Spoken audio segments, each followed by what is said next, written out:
There's so much information out there in this topic that sacrifice has become this thing that people just almost wear as a badge. Yeah, right? Yeah. And I think, one of the things I look forward to here is that, as you said, there's a lot of information, and information in and of itself is kind of worthless.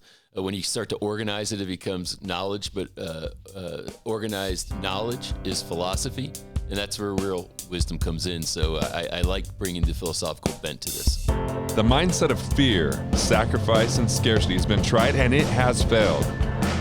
It's time to shrug the idea of sacrifice, embrace value creation and abundance, and enhance your quality of life today while building wealth along the way. Welcome to Sacrifice Shrugged of the Wealth Labs podcast, where you can turn your thoughts into profits and build the life you love. This is a full circle moment today because it was just about 10 years ago where I met Dr. Patrick Gentempo, and we just geeked out pretty immediately. Like, I had this office where I had Reardon metal on the walls, and for those that don't know what that is, you'll know soon enough. But for those that do, you know the deal there. And we just went to dinner and geeked out. I felt bad for our wives because we were deep in philosophical discussion, finding that we had so many commonalities. And then I had him on my radio show. He had me on his, what was called On Purpose. On Purpose, yeah. And it was like an actual physical CD got mailed out. It was like, well, there was a time when it was before CDs, but it was a podcast before podcast, a monthly audio series we did. Right, and just our energy and the way that we went back and forth, everything from laughter to like real insight. So the way I look at this is edutainment at its best, right? And we're going to make sure that people, there's so much information out there in this topic that sacrifice has become this thing that people just almost wear as a badge. Yeah, right? Yeah. And I think, one of the things I look forward to here is that, as you said, there's a lot of information, and information in and of itself is kind of worthless. When you start to organize it, it becomes knowledge, but organized knowledge is philosophy, and that's where real wisdom comes in. So I like bringing the philosophical bent to this. Right, and I just look at like the word sacrifice is to give something up. Now, in a religious context, it means to make something sacred. So I like that. But in almost any other context, it means something, lesser for something potentially greater, or delay now for one day someday. Mm-hmm. And so a lot of people end up doing a lot of giving at their own destruction, essentially. Well, you brought up Reardon metal, and so we'll go back to Rand. I think she had the best definition of sacrifice, where she said that sacrifice is trading something of greater value for something of lesser value. So even in delayed gratification, that's really investment. That's saying I'm going to invest in something today because I want something more later. That's not sacrifice. Sacrifice is saying I give you $1, you give me back $0.25. I just sacrificed 75 cents. Sacrifice, another really great example of this for people, because of the topics that you speak about so eloquently with passion. Things like the person saying, my kid wanted to go to school, so instead of getting a new car, I sacrificed for my child's education. That's not a sacrifice, because what you're saying is I valued my child's education more than I valued a new car. Right. And if you valued the new car more, then it was a sacrifice. But the reality is you just said that's a higher value to me than a new car. Therefore, I'm going to do this. Well, value is perspective. So value it isn't a predetermined thing that we all value things the same. We value them very differently. And this is how wealth actually gets created, is because we have different value or even values. And so I'll break it down to 3 measures of worth and help define value. So the first measure is price. And price is just, what do you pay for something? Most people get stuck there, and that's their only consideration. So they look for something cheaper. They scrimp, right. They save, they delay, they defer, and they think, if I don't spend now, one day, someday it'll be better. Then the second measure is cost. And that takes into consideration a little bit of economics. Like, you could have something with a high price and a low cost. Like an amazing accountant might be double another accountant, but they save you 10 times more. Right. Higher price, lower cost because of the actual savings. That's an investment state of mind. Right. And the third measure of worth is value. And value is fulfillment. It's joy. It's just something that you want or desire. And I think society tries to diminish that for people, that you should feel bad or guilty for having any of those kind of things. Like, your car's too nice, your home's too nice, and there's all this judgment around it because of the word sacrifice, because of the philosophy of zero-sum game, that if one person has something, the other person has less, and it becomes this really competitive nature where I think it's absurd and it's against the nature of prosperity. It is, and there's a lot of complexities when you get into the human psychology, especially when it comes to money, right? Because as you said, it's values driven. So the values are abstract. They come from your philosophy. They come from the third branch of philosophy, ethics. So what do you value? Why do you value it? So and sometimes we can have contradictory values, things that maybe clash with each other. But then when you get into saying, now, how am I going to spend money or invest money, et cetera, there's a lot of things that come into play here, like you just described, as far as saying, well, do I just go out and shop the cheapest thing I can? Do I go out and say, okay, well, what's a better value? Maybe this person's got more experience. I'll spend more on them. But the last thing you said, I think, is the most important one, and I think that's the one that people miss, is what is the fulfillment, the joy, or the quality of life that tags along with this? And what I find, and especially if we're speaking to younger entrepreneurs out there, older ones are going to probably understand exactly what I'm about to say, is that we are indeed unconsciously sacrificing fulfillment and joy on a journey because we have a certain notion about how we should behave today with money, for that delayed gratification, but then you end up an empty shell moving through your entrepreneurial journey, and it's not a good thing to do. Right. If you become so frugal that you're shitting diamonds. That's right. Yeah. Like the reality is you don't flip a switch one day and go like, okay, now I'm finally going to enjoy and spend my money. Right. I look at money as an amazing companion as a benchmark, but as a disastrous solo artist. Yeah. It's here's the thing I could tell you. It's really expensive and maybe not even attainable to buy yourself out of regret. You got 10 years or 20 years of regret behind you.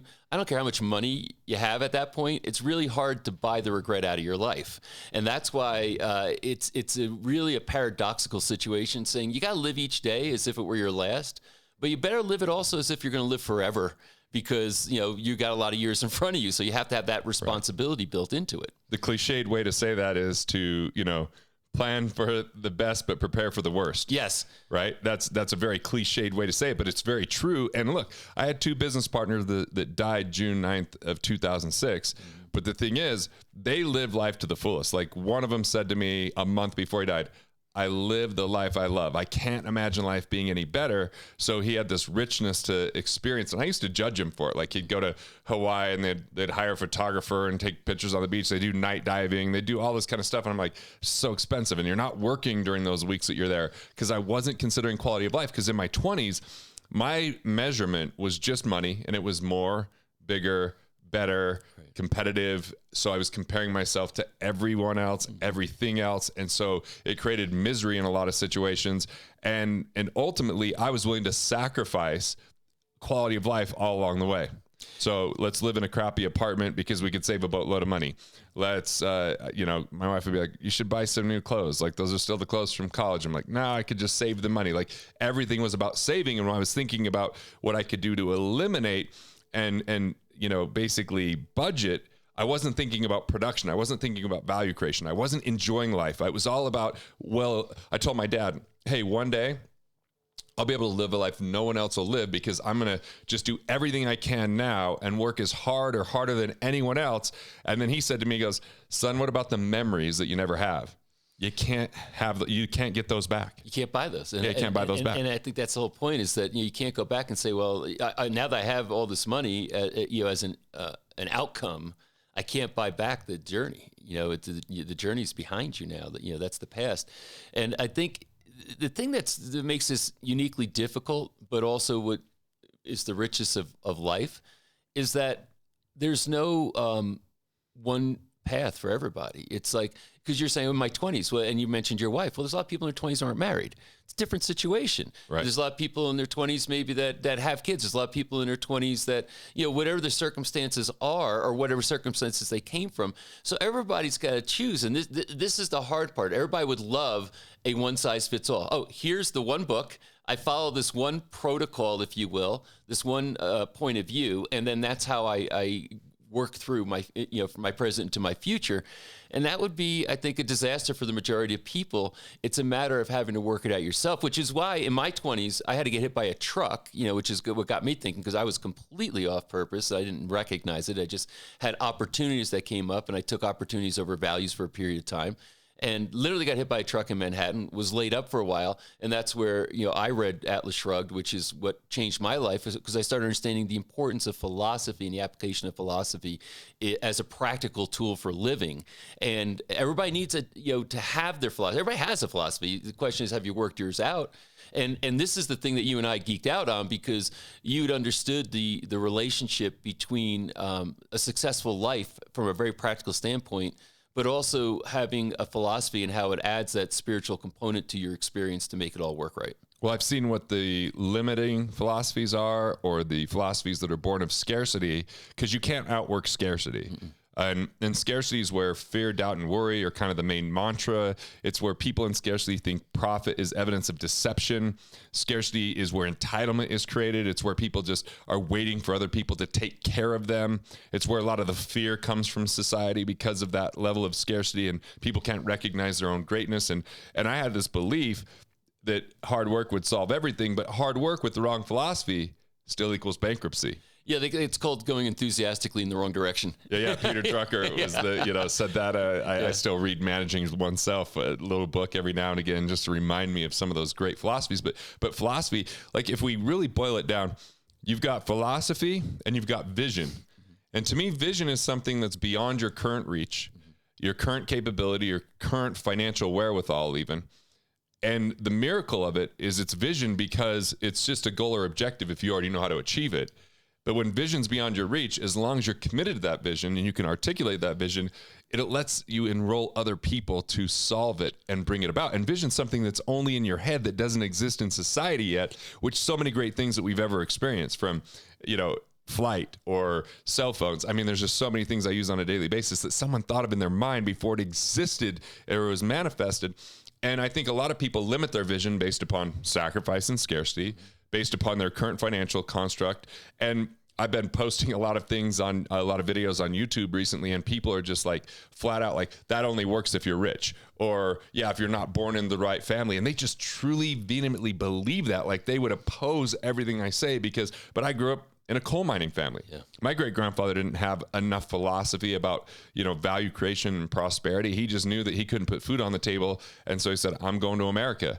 And he left his family behind, and he got on a ship, and he risked his life, and he didn't even speak English. And speaking Italian, they changed his name to Ellis Island. And then he gets on a train, and then he gets there just in time for a mine disaster in East Carmen, Utah, becomes a sheep herder. Takes him 7 years to save up enough money to get into a home and get his family over. So he sees his daughter for the first time in America, but he got his wife pregnant in Italy. So scarcity was born from that, because he's like, hey, if I don't figure things out, if I'm not safe and secure, and if I don't sacrifice, then, and so that's now generational, from his son to, his daughter to me. I had to break that cycle. Yeah. And it's generational, not only as a kind of an ethos for family and culture, but, contemporary science in epigenetics will show that's generational epigenetically. It's kind of passed through. Yeah, and explain epigenetics. I know what it is, but I think, Yeah, so basically... This is the doctor. Yeah. So basically, it used to be that DNA was destiny. Whatever your wiring is, whatever your DNA is, genetic. It's genetic. Yep. And you either, are born one way or the other. You're a member of the Lucky Sperm Club, or you're not. Yeah. Now hopefully you don't have to explain what that is to people. I'll leave it to their imaginations. When I got on my flight to Italy, and I go to my kids, I'm like, you guys are over the right, Mom and I are to the left. They're like, that's unfair. I'm like, it's unfair you're on this flight, Lucky Sperm Club. Like, get over and coach and stop complaining.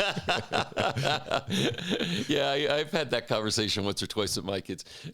So what happens is that circumstances,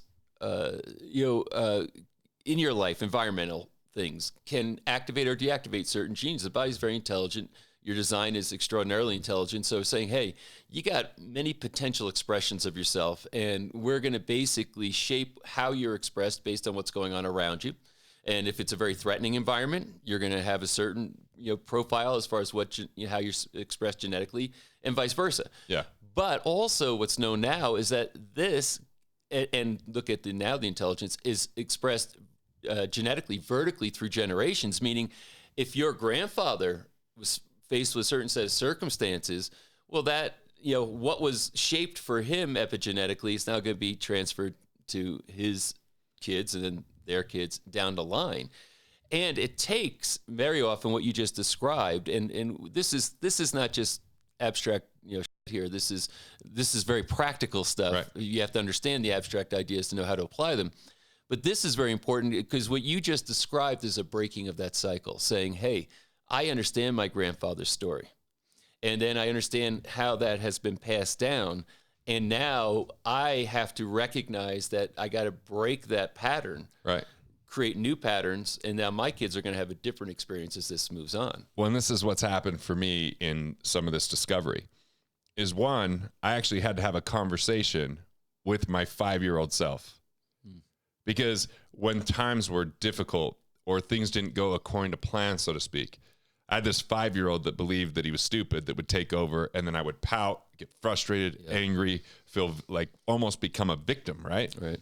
But I also had to have those conversations with my mom and dad and my siblings because I knew what we were taught and I knew how we felt, and you could see it start manifesting. And so I just said, we're going to start investing heavily in these and they're uncomfortable conversations. I was just about to say, they're not easy. On a scale of 1 to 10, how hard is that conversation? The conversation with my parents that I recently had, I thought it was my most masterful setup and context coming from love, but within 24 hours, it was pretty hardcore difficult. But you know what? That difficulty got my sisters further engaged. And I ended up saying, okay, here's what we're going to do. We're going to fly to Europe. I'm paying. And we're going to go to Italy, where my great-grandfather's from. And that's a 3-hour drive from Naples. Then we're going to go to Matera, which is the second or third oldest civilization. That's another 3-hour drive, then back to Naples. We're going to talk because I want to know, like, what happened. I know what happened to me as a kid shaped a lot of my, like, scarcity and my belief system and what I overheard so I'm like, we're just going to go in and have the conversation. I want to know who my parents were from the time they were young because I regret not asking my grandfather those things.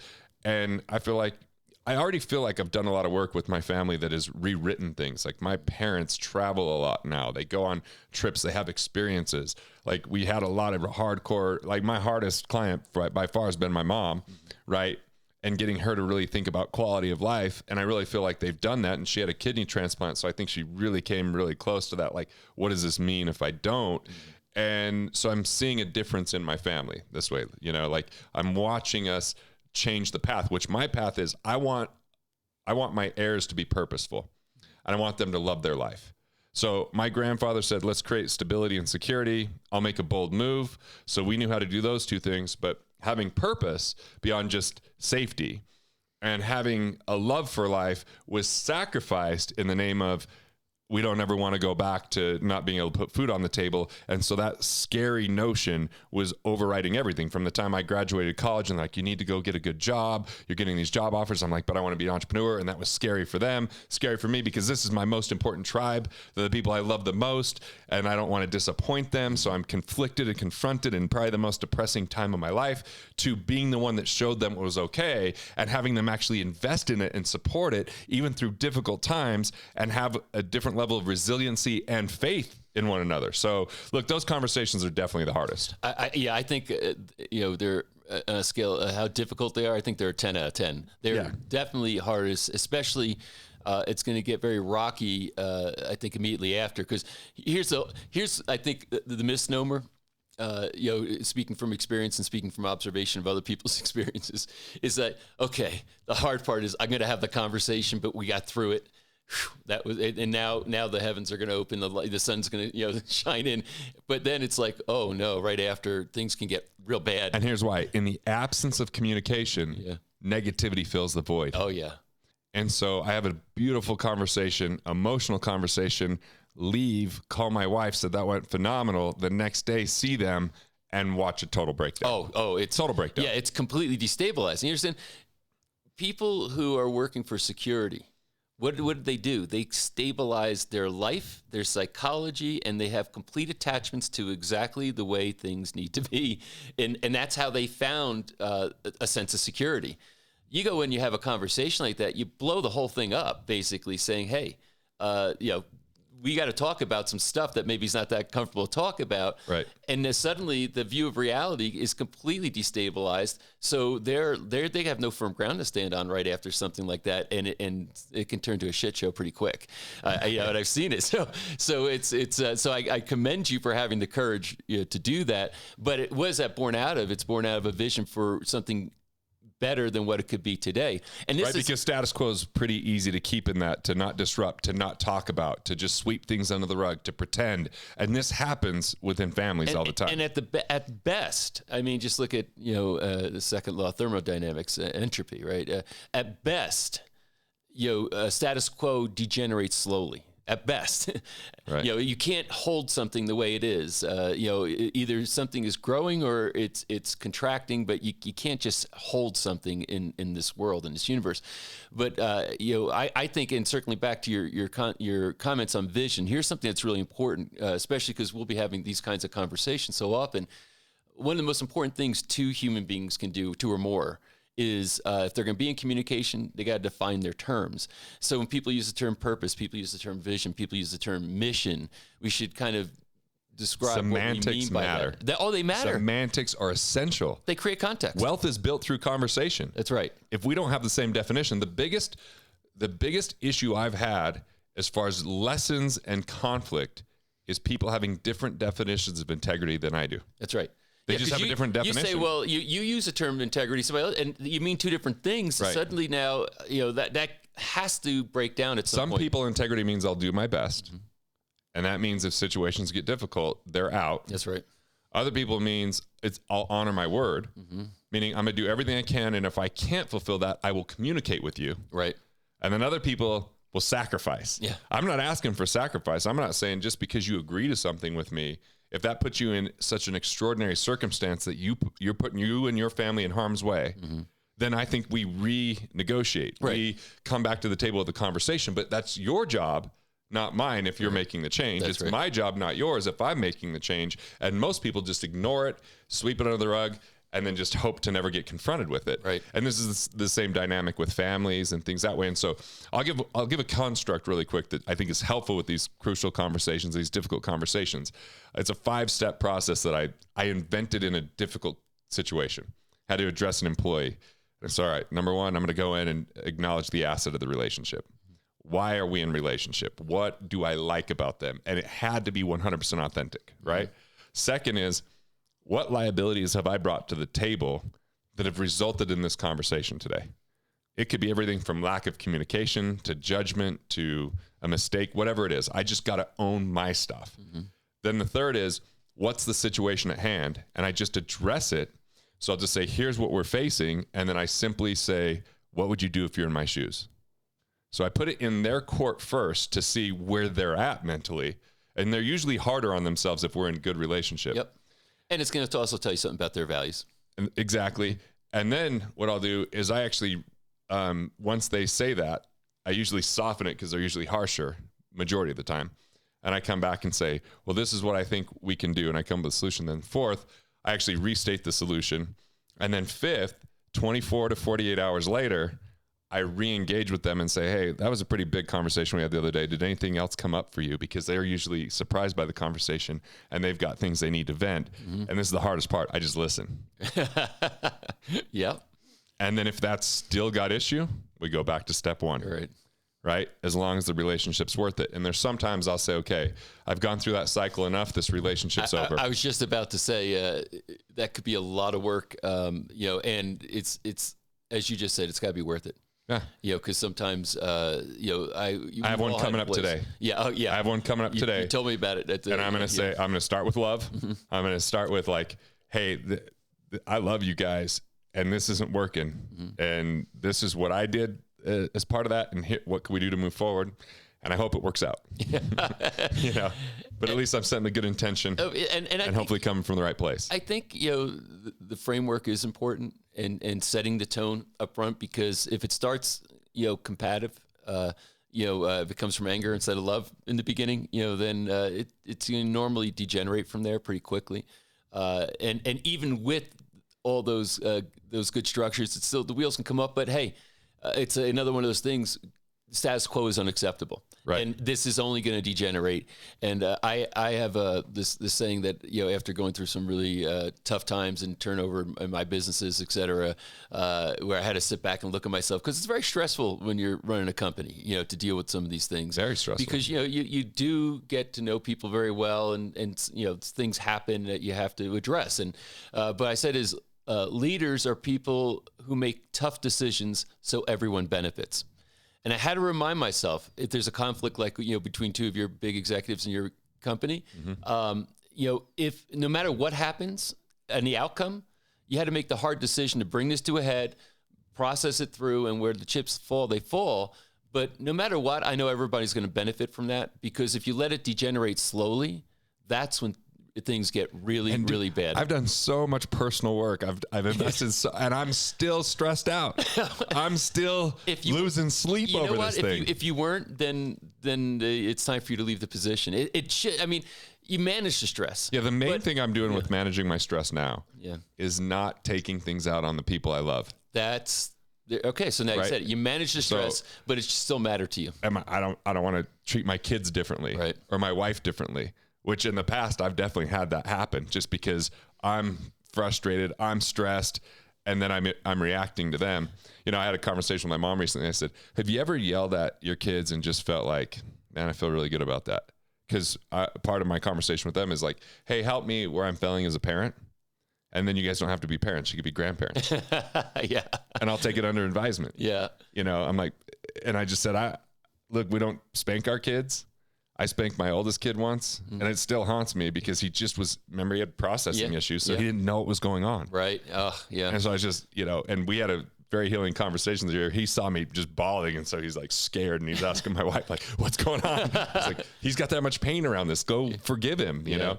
But and incidentally, just to even further that point, I think that step is the right first step, saying, I got to be mindful not to take this out on my loved ones. Then the next level, like I can remember when 2008 happened, and it crashed, and we had to lay off a large chunk of our, we were deeply involved with the dynamics of what was going on there as far as its influence on our business. So it was a pretty big thing. And when you're laying off like single mothers and stuff, it's tough. And I remember at that point, rather than, because I used to say, I don't want to take this home, but I'd go home and I'd also be like a stone. There's no warmth there. Too much numbness. Yeah, and so that also is kind of something that's read almost in the same way of when you go home and you're grumpy and saying.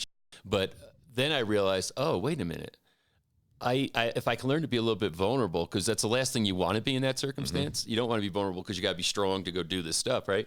If I can learn to be a little bit vulnerable, maybe I can go home and almost do the opposite, is indulge in the love of my wife, indulge in the love of my kids, and let them hold me up and let me be, a little bit vulnerable with them to rejuvenate me. And that's like the next level. So, okay, I'm not going to bring it home. I'm going to just be a good stoic. I'm going to sit through dinner. I'm going to ask how your day was, and not bring work home. But maybe it's bring it home and say, it was a really tough day for me. Can I get a hug? And that's it. Now that's the next level. Yeah, I think of, so when things get really stressful for me, and then maybe my wife wants to talk about stuff with the kids or us, and then I just get tired. I go to sleep. And I realized it was a defense mechanism. And then once I recognized that, then I started to see, because I used to wake up so early. Carrie's like, hey, I think there's something wrong there. Like, you shouldn't be waking up this early. Like, there's an issue, and I don't even know if it's health related. I think there's other issue. Then I had this insight. I'm like, when I'm dealing with a lot of stress, I'll wake up early, because early in the morning, there's nothing to be done. That's right. It's quiet. And so then I'm like, well, let me just confront it. Let me just deal with it. Let me just process it. Let me be open about it. Let me, and then I can sleep. Yeah. And literally, I can tell if I'm not processing stress properly, because I'll get a physical headache. Yeah. Or I'll get neck pain or stuff like that. I'll actually have physical manifestation of this. But this is part of life. And I feel like there's two choices. We could either do the hard, easy route or the easy, hard route. Right. Easy, hard is just let my family do whatever they're doing, pretend like everything's fine when it's not. Continue down a path of whatever it is that are this generational behavior that's no longer serving us, that maybe protected us at one time. And then it gets really hard when there's regret after death. when there's, the next generation that starts off with the wrong philosophies and not loving themselves or whatever it might be, or do the hard thing, which is have these conversations. Yeah. But life gets easier. It may get harder initially, but it gets easier because there's an opportunity for real connection. And, there's opportunity for, I just look at imperfections is what connect us a lot of times. Right. And listen, imperfections are there's no perfection in being alive and being a human being. It's the most stressful thing you could create in your life is try to be perfect. That's right. Very stressful. Well, if you, for perfectionists, and you're looking at I should be like at a meeting saying, "Hi, I'm Patrick. I'm a perfectionist." A former perfectionist. But what I realized one day was that there's really only two options if you're a perfectionist. Either you're perpetually frustrated because you'll never be perfect, or you're delusional thinking you are. And neither is a healthy state of affairs. Well, when I'm in perfectionism, number one, I'm so judgmental of myself. Yeah. And there's more self-hatred than I'd like to admit in those moments, right? Yeah. And then the second piece, though, is I have this belief that if I'm not perfect, I cause pain. Yeah. Because when I was 3, I got hit by a car. Because my mom told me not to cross the street. I crossed the street. So I'm like, I didn't listen. I caused pain. Right. And so I'm trying to be perfect. Not only in that, I'm trying to be perfect in things I can't control. Yeah. So now there's all this stuff in the world that's happening. And then I'm in the background being like, is everything okay with my family and everybody I know? And, is my business always doing everything perfectly? And it's just burden and weight. It reminds me, the movie saw a long time ago. It was a great film, though. Remember the Titans? Did you see that movie? Yep. At least I hope I'm quoting the right movie. And the team is in the locker room, the football team. And I think it was one of the players that said, as individuals, none of us are perfect, but as a team, we can be. Meaning, you can have an undefeated season. There's nobody's perfect individually on a team that's never going to make a mistake, never going to drop a ball, never going to fumble. Interception, but as a team, we can create a perfect record. Yeah. And I think that's very true to what you're talking about here in the sense of if you're able to have those tough conversations that you're talking about, if you're able to engage with your employees the way you're describing, your family the way you're describing, et cetera, is that you can have the life you want, right, even though you might not be perfect along the way in it. Well, and how many people right now, because of perfectionism, because of sacrifice, don't live the life that they want to live? They don't choose the career, the business, the activities, the things that really enrich them and have them feel fulfilled with quality of life. Because I look at, when I'm graduating, it's 1999. I know you'd had your career for a long time by then. But I actually did. When I'm graduating, it's 1999. The economy's robust. I'm getting all these job offers, and every professor's telling me, take those jobs, good notoriety for the school. My parents, my grandfather, who's my hero, take those jobs. Those are great jobs. I mean, one was in Milwaukee. When I flew there, it was a blizzard. I didn't even see anything but white the whole time I was there. Wow. Right. And then the other one was in Merrill Lynch. They suck. Yep. Anderson, yep, they're done. Yep. Like they saw it because there's like something about having faith in ourselves. If you're in perfectionism, it's easier to work for someone else or do something you don't enjoy because you can blame someone. Right. And it's really a matter of taking responsibility in the end, right? And to what degree you want to take responsibility. The only way you can have freedom, whether it's financial freedom, freedom of choice, it is responsibility is the only path. But you said something that is a lead into this that's very, very critical, because you said, you said this comment or this theme relative to sacrifice, because of sacrifice. And that's really a central theme for what this whole podcast is, right? It's shrugging sacrifice. Right. Here's the problem. Sacrifice is promulgated in our culture as virtue. Right. You see, if you're not sacrificing, then you're not really a person of virtue. Only people who sacrifice, and what's paraded in front of us are all the people who made, quote unquote, these extraordinary sacrifices for the greater good, for humanity. A lot of this comes from the philosophy of Immanuel Kant and his, comments on this sort of sense of duty and service in his ethics, brilliantly woven in, but also very, I think, detrimental to the human experience. And certainly we don't want to go too far down that rabbit hole, but ultimately the issue is that define the term sacrifice. If you are giving yourself to something that is a higher value, people might call it a sacrifice. It's really not a sacrifice. A vision greater than who you are today. So sacrifice, if you look at it, from ethics, ethics provides a human being with a code of values and therefore is a guide to your actions. When you take ethical values and you apply them to social functions, that's the definition of politics. So politics is ethical values applied to social functions. So politically, if we start to take the creed of sacrifice and say this is the right way for society to exist, then the rules of that society are all about individual sacrifice. So that extrapolates to basically communism, if you will, and right. other forms of statism, where you're saying that the individual can and will be sacrificed for this thing called the greater good. And it's something that's now enforced through law and at the point of a gun. That sacrifice isn't something saying, hey, I choose to sacrifice. It is, you must and will sacrifice. And you have all the people wanting to escape those types of countries to go to places where they can live for themselves, as compared to saying that my life can and will be sacrificed at the whim of some government or individuals in that government. Which is usually governed by fear. They have to govern by fear. It's the only way. Right. Everybody's going to leave if they don't feel a threat. Who's going to want to stay there? So the flip side, and I think the genius of our forefathers was that the recognition of unalienable rights to life, liberty, and the pursuit of happiness. And you have a right to live for yourself, and no government, no dictator can come and force you to sacrifice your life, your joy, your individuality, what you want in your life. Which, incidentally, this was not an accidental term, a pursuit of happiness. You get to decide. As long as you're not violating the rights of others, you get to decide. Right. Now, we look at this as, in our Constitution and, and the way that in the formation of our government and say, oh, this is a great macro view of things. And then it leads to this thing called capitalism. There's all these debates about that. Separate conversation.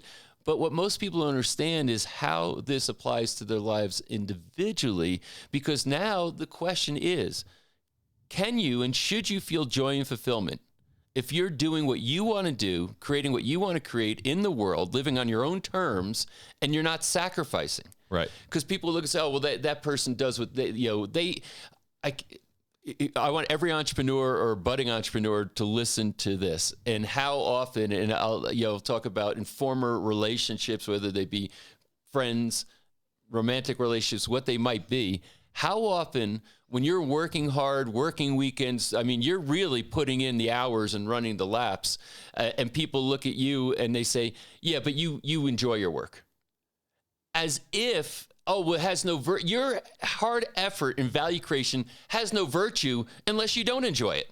Right. Yeah. And it's a thing that, makes me nearly, and I'm saying this figuratively, homicidal. I mean, because that person is the type of person that is really a parasite in society. Well, look, and where so much of the angst and battle comes from is people have their values and then they try to infringe upon someone else's values based upon their own. Oh, and that's war. That's all of the above. Right. It's like, look, I have people that I adore and love and spend time with that we could debate at length. Oh yeah. Right. Yes. And do. Right. Yeah. And I feel like today's world, it's sad to see how many people choose not to be friends with someone because they support someone politically, or because they, even on music, like just things that should be so trivial. And I think part of it is we have such a level of abundance, especially in the United States, that people have too much time to be upset about things that don't matter. That's right.